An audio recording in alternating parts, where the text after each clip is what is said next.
వందనాలండి. ఎలా ఉన్నారు? బాగున్నారా?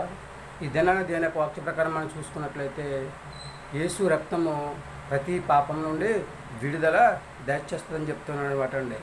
మనం ఎంతటి నల్లగా ఉన్నా సరే తెల్లని హిమం వలె కడిగి మన పాపాల నుండి పవిత్రులుగా జీవించే యోగ్యతను సంపాదించుకునే స్థితి యేసయ్య రక్తం మనకు కలగజేస్తూ ఉంటుంది అనమాట అండి. నమ్మితే మెండుగా, నమ్మకపోతే దండగా. చేస్తే మెండైన దీవెనలు వస్తూ ఉంటాయి, చేయకపోతే దండగని చెప్పేసి చెప్తున్నాడు దేవుడు. తన పరిశుద్ధ లేఖనం ద్వారా చెప్తున్నాడు అనమాట అండి.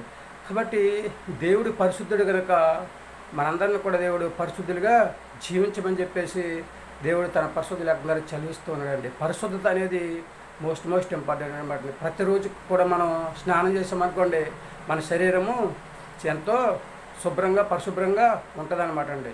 బద్ధకం వేసి స్నానం చేయకుండా రేపు చేద్దాంలో ఎల్లుండి చేద్దామని చెప్పేసి పడుకున్నాం అనుకోండి, మన శరీరం అంతా ఏమవుతూ ఉంటుందండి, పంపు కొట్టుకుంటూ ఉంటుంది అనమాట. అందుకే దేవుడు హృదయశుద్ధి గలవారు ధన్యులు అని చెప్పేసి దేవుడు తన పరిశుద్ధ లేకుండా చదివిస్తూ ఉన్నాడు అనమాట అండి. హృదయశుద్ధి, మదిశుద్ధి, శరీర శుద్ధి, ఇలాగా ఎవరైతే శుద్ధి చేసుకుని హాయిగా ఉంటారో వారందరినీ కూడా దేవుడు దీవిస్తూ ఉంటాడు, ఆశీర్వదిస్తూ ఉంటాడు కనుక మరి దేవుని రక్తం వల్ల మన పాపాలు కడగబడతాయి కనుక మనందరము కూడా పాపము చేయకుండా పవిత్రులుగా ఉండేటట్లు జాగ్రత్తగా చూసుకోమని చెప్పేసి దేవుడు తన పరిశుద్ధ లేఖనం ద్వారా చదివిస్తూ ఉన్నాడు అనమాట అండి.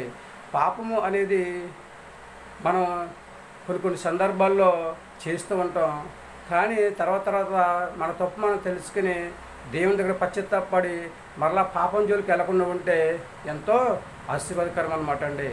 చూడండి, పాపాత్మురాలన్న స్త్రీని దేవుడు క్షమించి, అమ్మ ఎవరు మేము నిన్నేం చేయలేదా, అయితే నేను కూడా నిన్నేమీ చేయను కనుక ఇక మీదట పాపం చేయకుండా జాగ్రత్తగా బ్రతకమని చెప్పేసి చెప్పినట్లుగా మనం చూస్తున్నాం కదండి.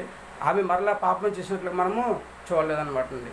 అలాగే కూడా మనం కొన్ని సందర్భంలో తప్పులు ఏం చేసినా కానీ తప్పులు సరిదిద్దుకుని చక్కగా జీవించినట్లయితే దేవుడు మనల్ని ఎంతగానో దీవిస్తూ ఉంటాడు అనమాట అండి. దేవుని యొక్క వాక్యము తప్పు దిద్దుకోవడానికి ఉపయోగపడుతూ ఉంటుంది అనమాట అండి. ఖండిస్తూ ఉంటుంది, బుద్ధి చెప్తూ ఉంటుంది, సత్యమందు శిక్ష వేస్తూ ఉంటుంది అనమాట అండి. నీతి అనేది కూడా మోస్ట్ ఇంపార్టెంట్ అనమాట అండి. మరి ఏమైనా ఆలోచన చేసుకుంటున్నారో, జీవిద్దామా పరిశుద్ధులుగా, దేవుని రక్తం చేత మన శరీరంలో చెడు రక్తను కడిగి వేసుకుని దేవుని రక్తం చేత మన పవిత్రులుగా జీవిద్దామండి. మన శరీరాన్ని కడుక్కుందామా దేవుని రక్తంతో. మరి ఏమైనా ఆలోచన చేసుకుంటున్నారు? దేవుడు ఇచ్చిన మహావిషయాన్ని బట్టి, ఆయన కోపదలను బట్టి, ఆయన నడుపుదలను బట్టి మన దేవుని పిల్లలము కనుక దేవునికి తగినట్లుగా జీవించాలని చెప్పేసి దేవుడు చెప్తున్నాడు కనుక మరి చక్కగా మనందరం కూడా పరిశుద్ధులుగా ఉండి దేవుని రక్తం చేత కడగబడి మరలా మనం పాపం చేయకుండా పవిత్రులుగా ఉండేట్లు జాగ్రత్తగా చూసుకునే యోగ్యత కలిగి ఉందామా? ఏమంటారండి? మనం పవిత్రులుగా ఉండి పరిశుద్ధులుగా ఉండి ఇతరులు కూడా పవిత్రులుగా పరిశుద్ధులుగా ఉండి భూమి మీద హాయిగా జీవించి ఆయన రాజ్యవాసులుగా జీవించే యోగ్యతను సంపాదించుకోవాలని చెప్పేసి మన కోసం మనం ప్రార్థన చేసుకుని ఇతరుల కోసం ప్రార్థన చేద్దామా? అయితే కళ్ళు మూసుకోండి, ప్రార్థనలు ఏకీవించాలని ప్రార్థించండి. మహాపరిశుద్ధుని పరలోకపు తండ్రి, నీకు వందనాలు తండ్రి. సర్వశక్తి గల నీకు అసాధ్యమైనది ఏది లేదు తండ్రి. సమస్తం తండ్రి సాధ్యపరిచే దేవుడు తండ్రి, నీకు వందనాలు. ఈ దినాన్ని తండిస్తున్నారు, నీ రక్తం చేత మమ్మల్ని అందరినీ తండిస్తున్నారు తండ్రి, కడిగి తండిస్తున్నారు, తెల్లగా చేస్తారని చదివించారు తండ్రి, నీకు వందనాలు తండ్రి. మా పాపములు తండ్రి ప్రభా కడిగి తండ్రి పవిత్రులుగా జీవించేటట్లు చేస్తారని చదివించిన దేవుడు తండ్రి, నీకు వందనాలు. బిడ్డలందరూ తండ్రి నీ రక్తం చేత కడగబడి తండిస్తున్నారు, మరలా తండిస్తున్నారు, పాపం చేయకుండా తండ్రి పవిత్రులుగా జీవించే యోగ్యతను సంపాదించుకునే స్థితి దయచేయని ప్రార్థిస్తున్నాం ప్రభు, నీకు వందనాలు. అలాగే దండిస్తున్నారు, వ్యాపారం చేస్తున్న వారిని, ఉద్యోగం చేస్తున్న వారిని తండ్రి, చేతువృత్తులు చేస్తున్న వారిని దండిస్తున్నారు, వాహనాలు నడుపుతున్న వారిని దండిస్తున్నారు, భార్యంత్రాలను దండిస్తున్నారు, గర్భిణీలను దండిస్తున్నారు. అలాగే తండ్రి ప్రభా తండ్రి సంతానం దయచేయండి తండ్రి ప్రభా. అలాగే తండ్రి ప్రభా ఎవరైతే అనారోగ్యంగా ఉన్నారో తండ్రి ప్రభా నీ చిత్తమైతే వారందరికీ తండ్రి ప్రభా మంచి ఆరోగ్యం దయచేయని ప్రార్థిస్తున్నాం ప్రభా, నీకు వందనాలు. విద్యార్థులను దీవించండి, ఆశీర్వదించండి. స్కూల్కి వెళ్ళేటప్పుడు తండ్రి ప్రభా వచ్చేటప్పుడు వెళ్ళేటప్పుడు దీవించండి, చక్కగా చదువుకోవడం తండ్రి సహాయం దయచేయండి. అలాగే తండ్రి ప్రభా నీ చిత్త ప్రకారంలో తండ్రిస్తున్నావు, చిన్నలను పెద్దలను యవనస్తులను తండ్రి, వృద్ధులు తండ్రి అందరినీ కూడా పేరును దీవించి ఆశీర్వదించి అందరికీ మంచి ఆరోగ్యం దయచేసి ప్రభా భూమి మీద హాయిగా జీవించే యోగ్యతను సంపాదించుకునే స్థితిని దయచేయమని మా ప్రార్థనలకు ఇస్తారు, మా ప్రార్థన బలం దయచేయండి. మా కరుతరాన్ని యేసుక్రీస్తు ప్రవేశమైన నమ్మలాడి వేడుకొంచున్నాం తండ్రి, ఆమేన్.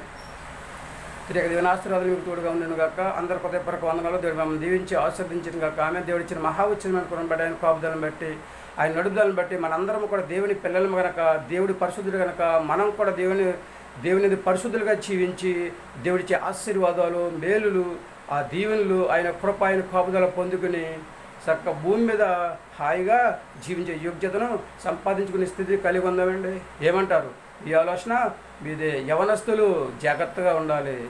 మనం దేవుని రక్తం చేత కడగబడిన తర్వాత మరలా పాపం వైపుకు వెళ్లకుండా జాగ్రత్తగా చూసుకున్నట్లయితే దేవుడు మిమ్మల్ని ఎంతగానో దీవిస్తూ ఉంటాడు, ఆశీర్వదిస్తూ ఉంటాడు, అభివృద్ధి చేస్తూ ఉంటాడు. చక్కగా చదువుకోవాలన్నా, ఏ పని చేసుకోవాలన్నా చక్కగా మంచి ఆలోచన ఇస్తూ ఉంటాడు, మంచి జ్ఞానాన్ని ఇస్తూ ఉంటాడు. కనుక యవనస్తులందరూ కూడా పాపంలో పడకుండా ఉండే కృప దేవుడు మీ అందరికీ దయచేయను గాక. ఆమేన్. దేవుడు ఇచ్చిన మహా ఉచ్చారణను బట్టి చిన్నలు, పెద్దలు, వృద్ధులు, యవనస్తులు మరొకసారి ప్రతి ఒక్కరు కూడా ఒకసారి ఆలోచన చేసుకోండి. Sisters and brothers, mothers and father, సహోదరి సహోదరుడు, మనందరూ కూడా ఒకసారి ఆలోచన చేద్దాం. దేవుని రక్తం చేత కడగబడిన తర్వాత మరలా పాపం చేయకుండా ఉండే కృప దేవుడు మీ అందరికీ దయచేయను గాక. ఏమంటారు? మీ ఆలోచన మీదే. వింటారా దేవుని మాట? నడుచుకుంటారా దేవుని యొక్క వాక్య ప్రకారం? జీవిస్తారా దేవునికి అంగీకారంగా? కడగబడతారా దేవుని రక్తం చేత? మరలా పాపం చేయకుండా పవిత్రంగా జీవించాలని చెప్పి ఆలోచన కలిగి ఉన్నారా? ఈ ఆలోచన మీదే. ఏది ఏమైనప్పటికీ కూడా దేవుడు మనందరికీ మంచి ఆలోచన ఇచ్చి పాపం వైపు వెళ్లకుండా పవిత్రులుగా జీవించే యోగ్యత దేవుడు మనందరికీ దయచేయను గాక. ఆమె ఏమంటారు? అందరికీ వందనాలండి. మీ ఆలోచన మీదే. మీ ఆలోచన మీదే. మీ ఆలోచన మీదే. అందరూ కూడా దేవునికి అంగీకారంగా జీవిద్దాం. దేవుడిచ్చే ఆశీర్వాదాన్ని పొందుకుందాం. దేవుని రక్తం చేత కడగబడదాం. పాపం వైపు వెళ్లకుండా జాగ్రత్తగా జీవిందాం. ఏమంటారు?